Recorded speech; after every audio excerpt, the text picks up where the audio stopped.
au lieu de la décourager, si est une phrase qui l'a motivée.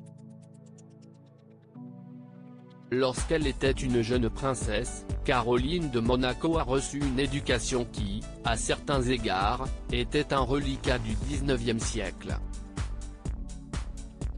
Entourée d'une nounou anglaise et d'une gouvernante française, la sœur d'Albert II a ensuite été envoyée dans un pensionnat où elle a fait sa scolarité. Très bonne élève, la princesse assure qu'elle adorait l'école, ce qui l'a notamment poussée à faire de longues études. Et ce un peu contre l'avis de sa mère Grace de Monaco, née Kelly, qui ne jugeait pas cela nécessaire. Je me souviens de ma mère me disant en toute bonne foi, « Tu n'as pas besoin de faire des études », se souvient ainsi Caroline de Monaco dans une interview croisée avec sa fille Charlotte Casiraghi pour Madame Figaro.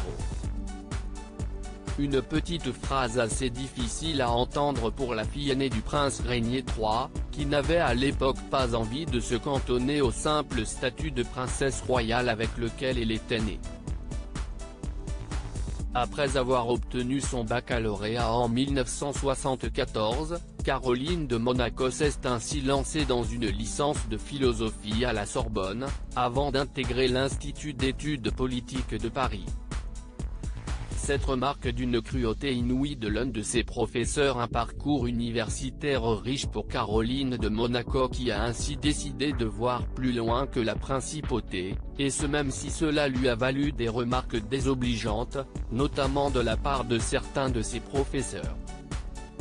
Je me rappelle d'un professeur d'université qui m'avait dit avec une cruauté inouïe, « Vous prenez la place d'un étudiant méritant », se souvient ainsi la maman de Charlotte Casiraghi, qui s'est également livrée sur l'éducation de ses enfants.